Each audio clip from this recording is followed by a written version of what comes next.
Nós já estamos no ar, ok? Bom, como estreia, né, Marina? Estava programado para as 18, acabou entrando às 18h30. Então, a gente começa aqui agora e já estamos no ar.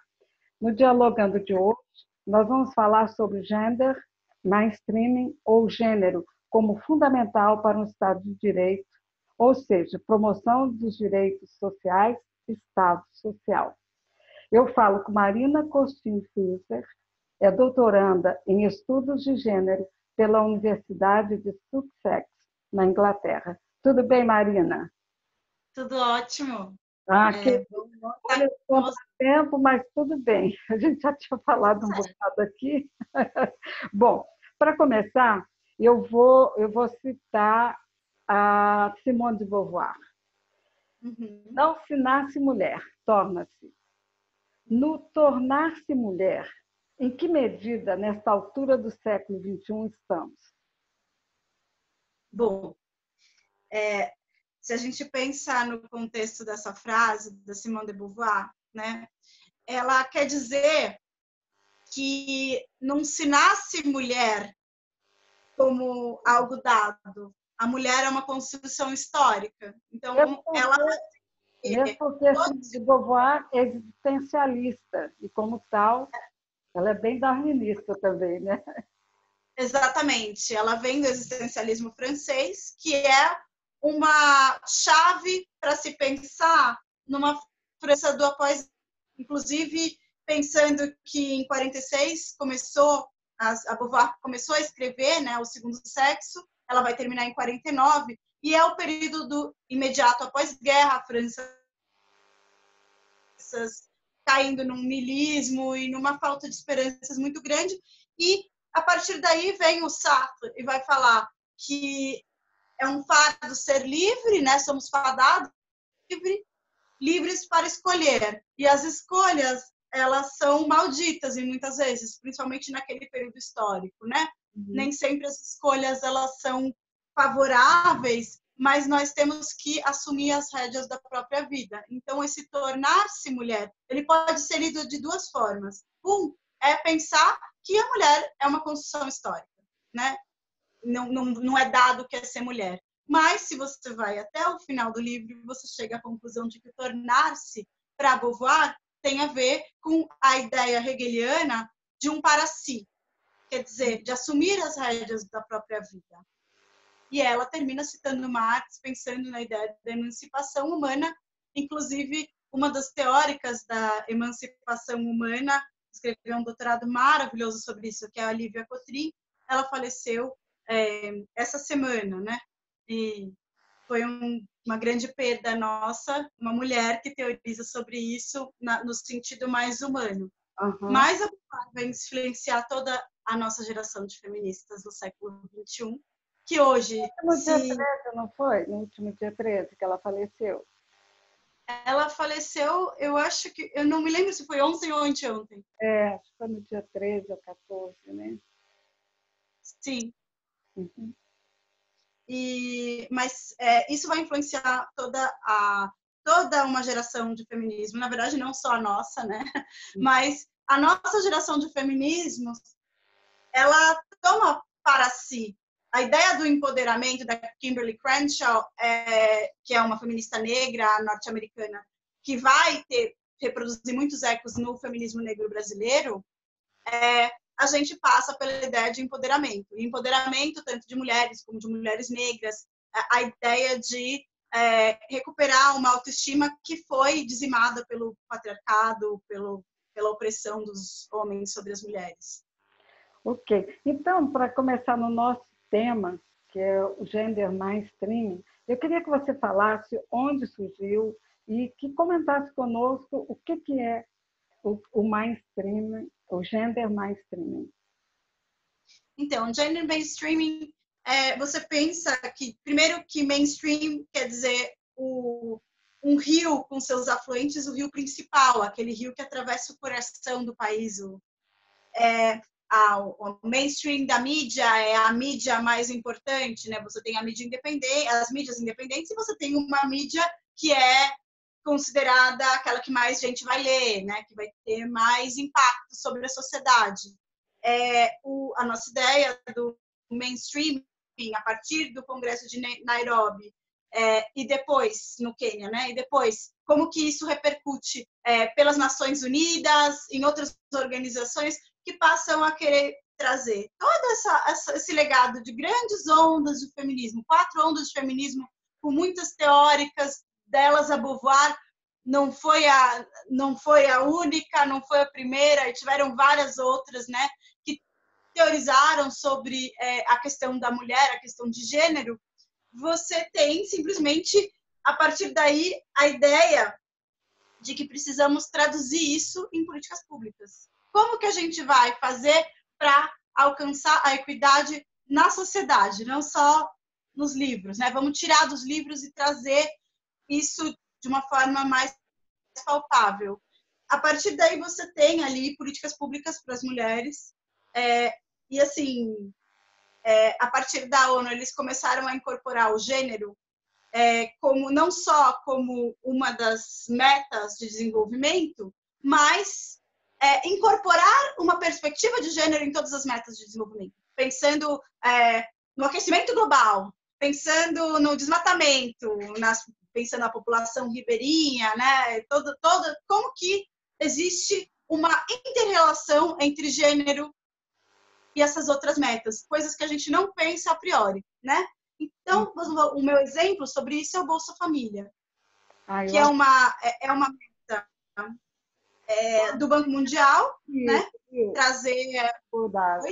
É interessante trazer um fato que é tão vívido para a gente na atualidade, essa questão do Bolsa Família. Eu acho muito boa essa sua abordagem e essa forma prática para que a gente possa entender o que é essa integração de gênero.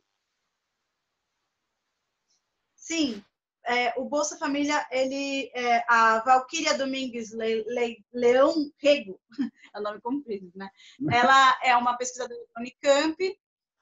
Ela foi pesquisar em várias regiões, o Vale do Jequitinhonha, o litoral do Alagoas, o interior do Piauí, Minas, o interior do Maranhão, periferia de São Luís, vários lugares onde eram focos de fome, e ela foi acompanhar a eficácia do Bolsa Família. E o Bolsa Família ele passa por um certo momento onde existe um giro para as mulheres serem as beneficiárias do Bolsa Família. Então, todas as famílias recebem, mas quem vai lá buscar são as mulheres. Pensando no número de mães solteiras, né, mães que ficam cuidando dos filhos, então, atribuíram às mulheres, e isso gerou o que ela chama de revolução feminista nessas regiões, porque as mulheres entraram na esfera do consumo, se empoderaram em relação à economia. Quando você dá dinheiro para a mulher que cuida dos filhos, né, você está falando de uma pessoa que sabe exatamente quais são as necessidades da casa, né? E a partir daí, os resultados foram muito bons. Mas falando assim, como é que você acha, qual foi o poder para que essa política pública entrasse dessa forma, priorizando a mulher, e que também, a partir daí, é uma política pública que a gente acabou exportando? Eu queria que você colocasse isso para a gente. Então, na verdade, toda a meta do gender mainstreaming, que foi aplicado ali pela Menicucci, pelo Ministério da Mulher, né, que por um certo momento... Tereza Campelo, no Ministério do Desenvolvimento Social, que também implementou bastante essa política. Sim, uma parceria, mas essa guinada de gênero, ela foi um grande acerto, porque a partir desse momento, eles passaram a incorporar o gênero como dentro do planejamento de toda a estratégia, de como que eles iam pegar os dados. Então, separaram os dados por gênero para poder pensar quem são as famílias que são beneficiárias do Bolsa Família, quem são os chefes de família, né? O que a gente pode entender como chefe de família. Então, assim, a partir do momento que você tem técnicos averiguando esses números, esses dados, e tentando trabalhar isso desde o começo como uma implementação onde existe uma perspectiva de gênero, eles calcularam certo e conseguiram um resultado bom. Tanto é que essa política pública o Banco Mundial importou para outros lugares na África. Não sei exatamente, não estou acompanhando, mas... Você colocou um ponto interessante, que é a participação do Banco Mundial. Como é que isso aconteceu? De que forma? Quem teve essa sensibilidade? Enfim. Então, se você pensa o que era a instituição do Banco Mundial na década de 90, e pensar hoje, né, o que é a Secretaria de Gênero do Banco Mundial, você vai levar um susto porque existe um hiato muito grande. O que era, o que passou a ser hoje. Não quero dizer com isso que não se possa criticar a instituição. A gente tem que criticar sempre o que é autoridade a gente... Uma coisa, Marina, esse negócio das pessoas, tem que fazer uma crítica, tudo bem, há de se fazer uma evolução. Mas o presidente Lula, numa das entrevistas dele, ele colocou uma coisa que eu achei super interessante.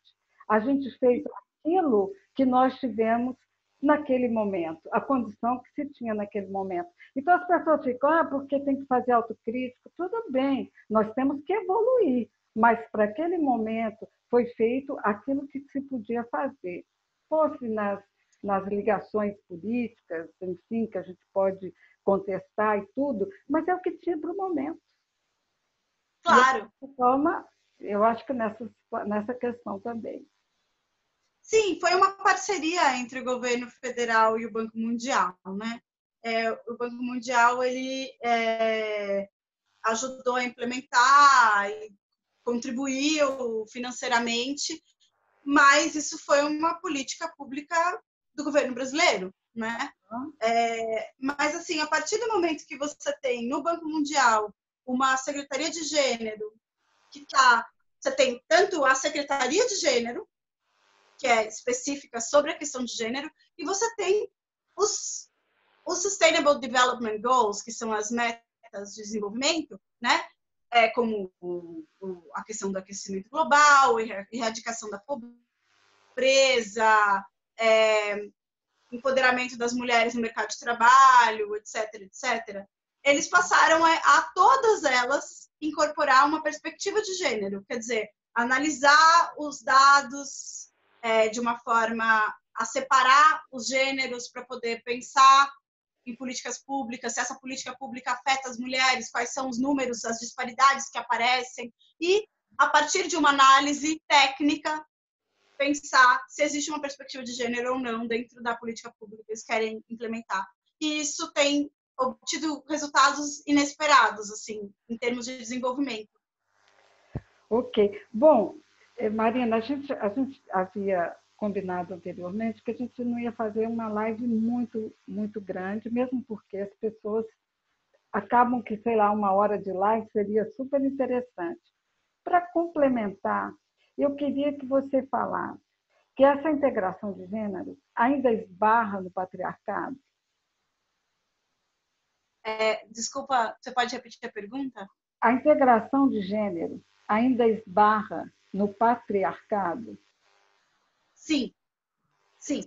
Bom, podemos pensar que hoje a inserção das mulheres de 2000 a 2017, isso dados do Banco Mundial, aqui no Brasil, ela deu um salto. Eu não vou lembrar os números aqui, mas assim, a partir do momento que as mulheres começam a se inserir no mercado de trabalho, isso não quer dizer que elas ocupem os cargos de direção, as presidências da empresa. Quer dizer, quando você vai subindo na hierarquia, você vai vendo cada vez menos mulheres. Então, existe uma necessidade urgente de trazer mais mulheres, de capacitar mais mulheres para exercer determinadas funções, mas assim, e também empoderar as mulheres, né? Uma coisa que estavam me dizendo numa aula em Colômbia é que as mulheres, elas, para poder preencher um currículo numa vaga de emprego, se elas atendem os homens, quando eles atendem 60% dos pré-requisitos, eles tentam um emprego mesmo assim. Eles têm mais oportunidades no mercado de trabalho que as mulheres. Pois é, só que as mulheres, se elas só vão tentar esse emprego se elas têm 100% dos requisitos. Então, assim, se a mulher tenta o emprego, é possível que o emprego seja dela, porque ela tem 100% dos pré-requisitos. Mas, de certa forma, a gente tem que empoderar mulheres para tentar, para correr riscos, né? Assumir o risco. Não, a gente já tem, né? Com certeza. Bom, eu queria que... Só para completar, você estava falando... Só para completar, porque você estava falando dessa como que a gente se esbarra no patriarcado, a gente teve uma primavera feminista em 2013 para 2014, movimentos sociais nas ruas, greve de mulheres, as redes sociais todas tentando se desconstruir, incomodando pra caramba. E a partir daí a questão de gênero foi uma das pautas mais importantes na eleição do presidente, que eu entendo como um backlash, uma reação negativa de um velho impotente que está assistindo o mundo mudando e está dando seu último rugido, seu último choro, né? Mas que essas mudanças, elas são irreversíveis. Ninguém vai voltar para o armário, nenhuma mulher vai voltar a ser subordinada ao homem. Não é possível. Então, vamos continuar nessa luta cultural, né? As coisas estão mudando, né, Marina? Então, para finalizar, eu queria que você comentasse a Marcha das Margaridas, que no último dia 13, com as indígenas, e no dia 14, as mulheres trabalhadoras do campo, que levou 100 mil pessoas a Brasília. Foi um mar de mulheres. Eu queria que você comentasse isso e o que significa nessa integração de gênero, nessa fala, nesse lugar de fala para as mulheres, para que ela participe efetivamente